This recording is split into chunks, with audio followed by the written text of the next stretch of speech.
and to be fruitful.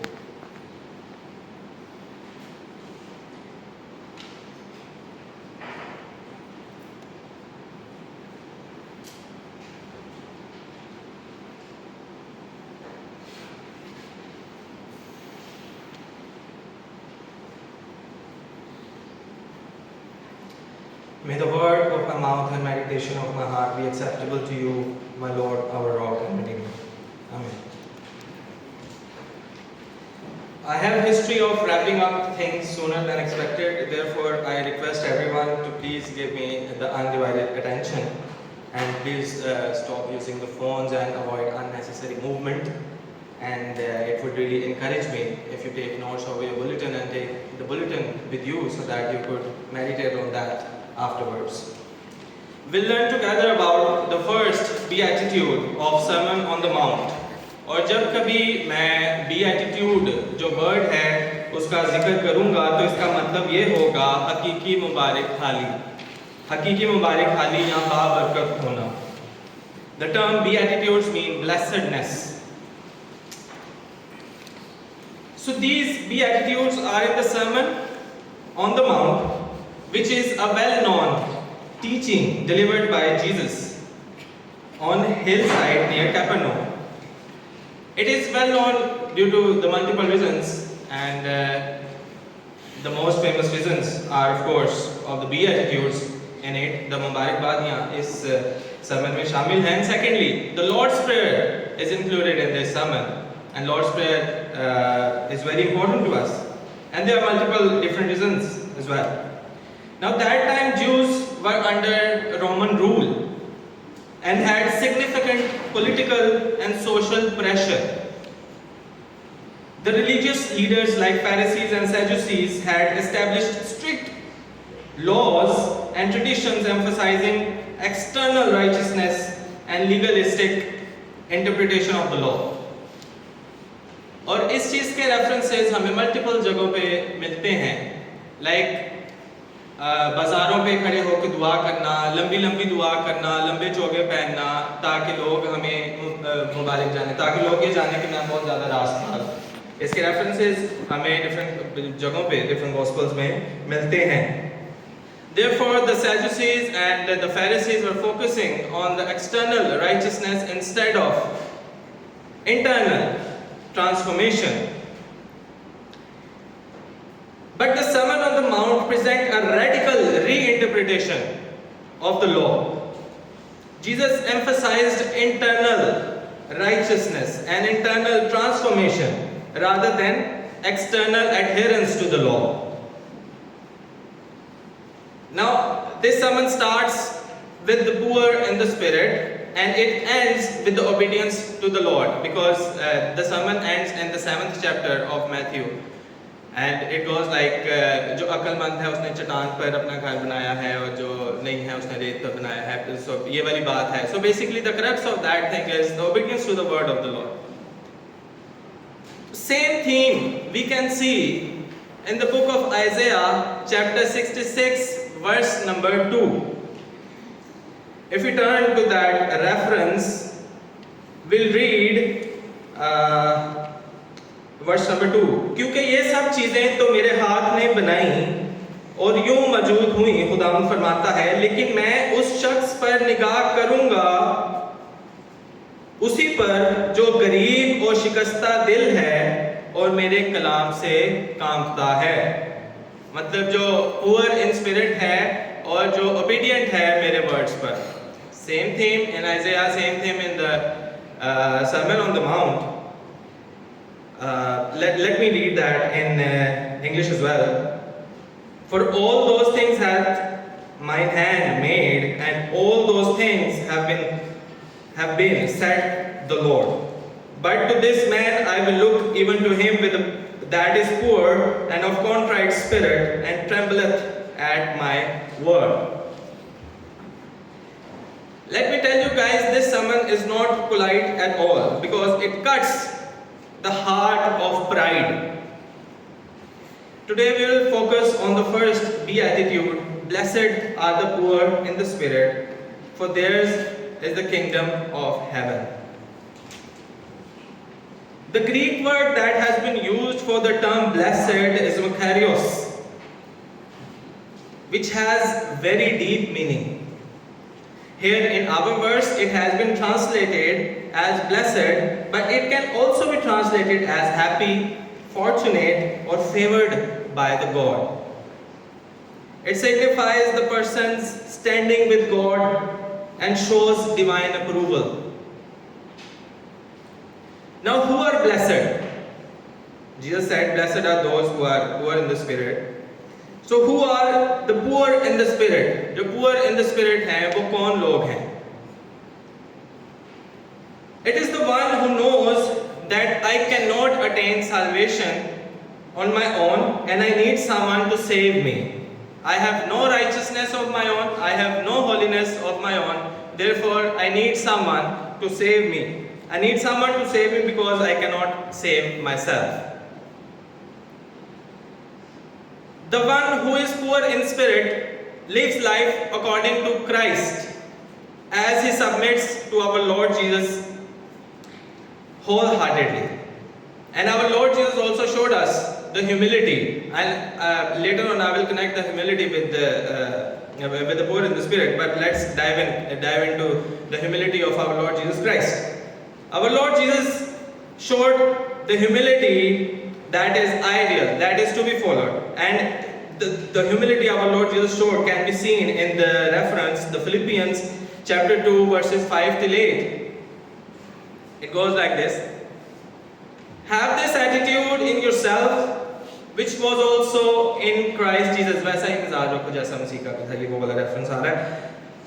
Which was also in Christ Jesus, who although he existed in the form of God, did not regard equality with God a thing to be grasped, but emptied himself by becoming obedient to the point of death, even death on the cross.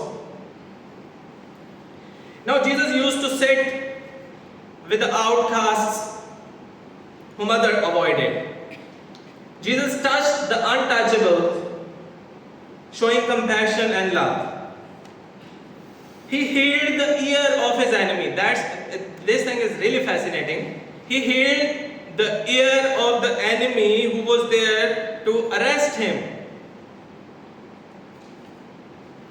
This level of humility is impossible without first being poor in spirit, and if we are not poor in spirit, we cannot avoid anger, we cannot avoid lust, we cannot avoid envy and other sins if we are not humble enough to rely on God's strength.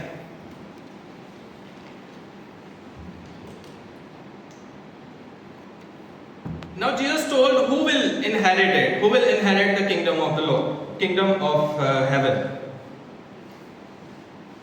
The Greek word used here for the poor in the spirit, for the poor particularly, is patachos, which is used for a beggar on the street. So in a sense here is that somebody has nothing and he knows it and he asks for it. एक बंदा है, उसके पास कुछ नहीं है और उसे इस बात का पता है, उसने रियलाइज कर लिया हुआ है कि मेरे पास कुछ नहीं है, इसलिए वो मांग लेता है उस चीज को.